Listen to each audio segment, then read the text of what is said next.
నమస్తే, జర్నలిస్ట్ మీ కేఎంఆర్. దేశవ్యాప్తంగా అనేక రాష్ట్రాల్లో గంజాయి ముఠ వెంటాడుతుంది. వయసుతో సంబంధం లేకుండా గంజాయి వేళ ప్రతి ఒక్కరు దానికి ఎడిట్ అయిపోయి ఉన్నారు.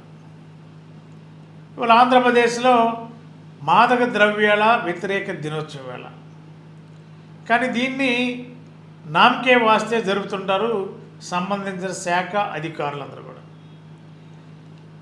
అయినప్పటికీ కూడా ఆంధ్రప్రదేశ్ ప్రభుత్వం ఈగల్ టీమ్ అనే ఒక టీంని పెట్టి ఆంధ్రప్రదేశ్లో మాదక ద్రవ్యాల సరఫరా ఎక్కడా జరగకూడదు, ఎక్కడ ఇలాంటి అలవాట్లు చేసుకోకూడదు, ఎక్కడైనా ఇలాంటి సంఘటనలు ఉంటే వెంటనే పోలీసు ఈగల్ టీం రంగంలో దిగి వాళ్ళపైన కఠినంగా చట్టపరంగా వ్యవహరించాలనేది ఈగల్ టీం లక్ష్యం.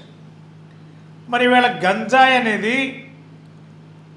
అనేక ప్రాంతాల్లో, పట్టణాలు, గ్రామీణ ప్రాంతాల్లో విచ్చలవిడిగా దొరుకుతుంది. ఒక ఎలిమెంటరీ స్కూల్లో 4వ తరగతి చదువుతున్న చిన్న కుర్రవాడు ఈవేళ గంజాయికి ఎడిట్ అయిన పరిస్థితులు కొన్ని సందర్భాల్లో వింటున్నాం మనం. అంటే మరి ఇలా చిన్న వయసు నుండి పెద్ద వయసు వరకు అందరూ కూడా గంజాయికి ఎడిట్ అయిపోయి అనేక రకాల వివాదాలు, హత్యలు, నేరాలు, ఘోరాలు దొరుకుతున్నాయంటే ఈ గంజాయి ప్రభావం. ఈ గంజాయి వినియోగించడం వల్ల అతను మైకంలోకి వెళ్ళిపోతాడు, మత్తులో ఉంటాడు. మత్తులో ఉన్నప్పుడు అతను ఏం చేస్తాడో, ఎలాంటి క్రూరమైన పనులు చేస్తాడో, లేదా ఎక్కడెక్కడ ఎవరెవరిని ఏదైనా చేయాలంటే వాళ్ళపైన అలా దౌర్జన్యంగా వెళ్తాడో అతనికి ఆ మైండ్ సెట్కి తెలీదు. మరి అలాంటి గంజాయి వేళ మరి అనేక ప్రాంతాల్లో విచ్చలవిడిగా ఉంది. పోలీసులు కొంత మేరకు ప్రయత్నం చేస్తున్నా ఈవేళ ఆ గంజాయిని అరికట్టే విషయంలో ప్రభుత్వాలు సీరియస్గా తీసుకున్నా కూడా ఆశించిన స్థాయిలో ఫలితాలు లభించలేదని మాత్రం చెప్పవచ్చు. ఎగ్జాంపుల్, విజయవాడలో ఇప్పుడు కృష్ణలంకలో జరిగిన ఈ గంజాయి ఆహారం బ్యాచే పదుల సంఖ్యలో ఉన్నారు. అక్కడ రౌడీ స్టేటర్లు గంజాయి వ్యాపారం చేస్తూ గంజాయితోనే కుర్రోళ్ళందరూ కూడా ఒక టీం ఏర్పడి వీళ్ళంతా రోడ్లెక్కి విచ్చలవిడిగా రౌడీజం చేయటం, దీని యొక్క ఎఫెక్టే గంజాయి. కాబట్టి ఈవేళ దేశవ్యాప్తంగా, రాష్ట్ర వ్యాప్తంగా ప్రభుత్వాలు, పోలీసులు ఈ గంజాయి నిరోధించే విషయంలో అనేక రకాలుగా ప్రయత్నాలు చేస్తున్నప్పటికీ కూడా ఫలితాలు సాధించలేని పరిస్థితి. దీని వెనక అనేక రకాల ముఠాలు ఉంటారు. ఈ ముఠా వెనక అనేక రకాల పెద్ద మనుషుల హస్తాలు ఉంటాయి. ఈ రాజకీయ నాయకుల హస్తాలు కొన్ని ఉంటాయి. కాబట్టి ఈ గంజాయి వ్యవహారంలో ఖచ్చితంగా కీలక వ్యక్తులు ఉంటారు, లేకుండా ఉండరు అనేది పొరపాటు. మరి వేళ రాష్ట్ర వ్యాప్తంగా అనేక చోట్ల పెద్ద ఎత్తున ర్యాలీలు, మాదక ద్రవ్యాలు నిరోధిద్దాం, గంజాయిని అరికడదాం, మత్తు పదార్థాలను అరికడదాం అని చెప్పి రకరకాల ఉద్యమాలు చేస్తారు. కానీ ఫలితాలు మాత్రం అంతంత మాత్రమే. కానీ ఈవేళ మరి గంజాయి అనేది ఇవాళ ప్రతి ఇంట్లో ఉండే పరిస్థితి ఏర్పడింది. అసలు ఎవరి దగ్గర గంజాయి లేదంటానికి లేదు, ఉందని చెప్పచ్చు అని లేదంటానికి లేదు. ఒక కార్మికుడి దగ్గర ఉంది, లేదంటే ఒక ప్రతి ఉద్యోగి అయినా, స్టూడెంట్ అయినా, ఎవరైనా సరే ఇవాళ గంజాయికి బాగా ఎడిట్ అయిపోయిన పరిస్థితి. ఎక్కడ పడితే అక్కడ విచ్చలవిడిగా దొరుకుతుంది.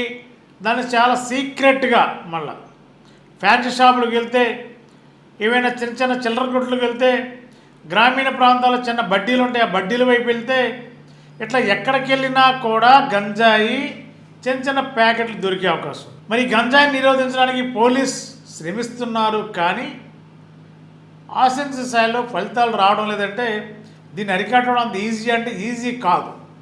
మరి గంజాయి వెనకాల అనేక రకాల కీలక వ్యక్తులు ఉంటారు. వాళ్ళ కనుసరణలోనే ఒక గ్యాంగులు పనిచేస్తుంది. ఈ గ్యాంగ్ని వాళ్ళ ఇష్టానుసారంగా అనేక ప్రాంతాల్లో వ్యాపారాన్ని విస్తరించేలా ఈ గంజాయి అనేక ప్రాంతాలకి కేజీలు రకరకాలుగా అనేక ప్రాంతాలకు సరఫరా చేయటం. ఒరిస్సా నుంచి స్టార్ట్ అయ్యి ఆంధ్రప్రదేశ్ మీదుగా అనేక రాష్ట్రాలకు వెళ్తుంటాయి. పోలీసులకు సమాచారం ఉంటే పట్టుకుంటారు, లేదని కూడా ఒకసారి చూసి చూడనట్టు వదిలేసే పరిస్థితి కూడా ఉంది. ఇవాళ గంజాయిపైనే అనేక మంది కీలక వ్యక్తులు లక్షల కోట్ల రూపాయల అక్రమ సంపాదన చేసే పరిస్థితి ఉంది. ఈ గంజాయి పేరు మీద పోలీసులు కూడా కొంతమంది వెళ్ళి అక్రమంగా అతి సామాన్యుడి పైన, అమాయకుడి పైన కేసులు పెట్టి వాళ్ళపైన ఇబ్బందులు పెట్టే పరిస్థితి కూడా పోలీసు యంత్రాంగం కొంతమంది చేస్తున్నారు. అసలు గంజాయి తీసుకునే వాళ్ళని, గంజాయి కార్యకలాపాలు నడిపే వాళ్ళ జోలికి పోలీసులు తక్కువ మంది వెళ్తారు. మరి కొంతమంది పోలీసులు అయితే గంజాయి పేరు మీద ప్రతి ఒక్కరిని బెదిరించడం, అనేక రకాల ఇబ్బందులు పెట్టడం, లేదంటే గంజాయి కేసు పెడతామని చెప్పి రకరకాల బ్లాక్మెయిలింగ్ కాన్సెప్ట్ నడుస్తుంది ఈ ప్రస్తుతం ఈ వ్యవస్థలో. కాబట్టి మాదక ద్రవ్యాల వ్యతిరేకిద్దామని చెప్పి ర్యాలీలు, ఆందోళనలు, ప్రసంగాల కంటే ప్రాక్టికల్గా ఈ గంజాయి నిరోధించే విషయంలో క్షేత్రస్థాయిలో పోలీస్ యంత్రాంగంతో పాటు మిగిలిన సెక్టార్ డిపార్ట్మెంట్లు కూడా ఇన్వాల్వ్ అయితే తప్ప ఇది అరికట్టడం సాధ్యం కాదు. కాబట్టి ఈ క్షేత్రస్థాయిలో అయితే ప్రతి చిన్న పిల్లవాడి దగ్గర గంజాయి ఉండే పరిస్థితి వల్ల చాలా మారుమూల ప్రాంతాలకు వెళ్ళండి, వాళ్ళ పొలాల్లో ఉన్నా కూడా, లేదంటే వాళ్ళు ఏదైనా షాపులో పనిచేస్తున్నా, లేదంటే వేరే చోట పనిచేస్తున్నా కూడా గంజాయి ప్యాకెట్లు ఖచ్చితంగా జేబుల్లో ఉంటాయి. మరి దీనిపైన ప్రభుత్వం ఒక పెద్ద డ్రైవ్ చేయాలి. రాష్ట్రం అంతా కూడా పొలిటికల్, పోలీస్, మిగిలిన సెక్టార్లన్నీ కూడా కలిపి ఒక పెద్ద ఎత్తున డ్రైవ్ చేస్తే కొంత మేరకు ప్రయత్నం ఉంటుంది. అయినప్పటికీ కూడా ఈ రాకెట్ వెనకాల పెద్ద పెద్ద నాయకుల హస్తాలు ఉంటాయి కాబట్టి దీన్ని కంట్రోల్ చేయడం ఈజీ అంటే ఈజీ కాదని చెప్పవచ్చు. కానీ కొంత ప్రయత్నం చేస్తే కొంత మేరకైనా ఫలితం ఉండే అవకాశం ఉంది. మరి గంజాయి నిరోధించే విషయంలో ప్రభుత్వాలు ఉక్కుపాదం మోపితే తప్ప ఈ గంజాయి నిరోధించడం సాధ్యం కాదని మాత్రం సమాజం చెబుతుంది.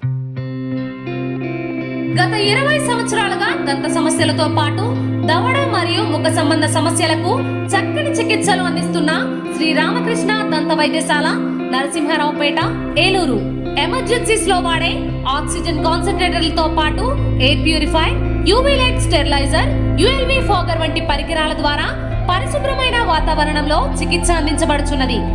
ఆర్వీజీ ద్వారా అతి తక్కువ రేడియేషన్ ఉపయోగించి దంత వ్యాధి నిర్ధారణ మరియు రూట్ కెనాల్ వైద్యం చేయబడుచున్నది. డెంటల్ లేజర్ ద్వారా కుట్లు లేకుండా సర్జరీలు, ఇంప్లాంట్స్ కిట్స్ ద్వారా పళ్ళు లేని వారికి ఫిక్స్డ్ దంతాలు, రూట్ కెనాల్ చికిత్సలకు ఎండో మోటార్ వంటి ఆధునిక పరికరాలు కలిగిన నమ్మకమైన డెంటల్ క్లినిక్. అత్యంత ప్రామాణికమైన ఆటోక్లేవింగ్ పద్ధతిలో శుభ్రపరిచిన ఇన్స్ట్రుమెంట్స్ వాడడం మా ప్రత్యేకత. దంత సమస్యలకు చికిత్సతో పాటు విరిగిన దవడ మరియు ముఖ ఎముకలకు చికిత్స, ఎత్తు మరియు వంకర దవడలకు కాస్మెటిక్ సర్జరీ, యాక్సిలోఫేషియల్ వంటి చికిత్సలకు చిరునామా శ్రీ రామకృష్ణ దంత వైద్యశాల, వేములపల్లి రెసిడెన్సీ అపార్ట్మెంట్, నరసింహారావుపేట, ఏలూరు.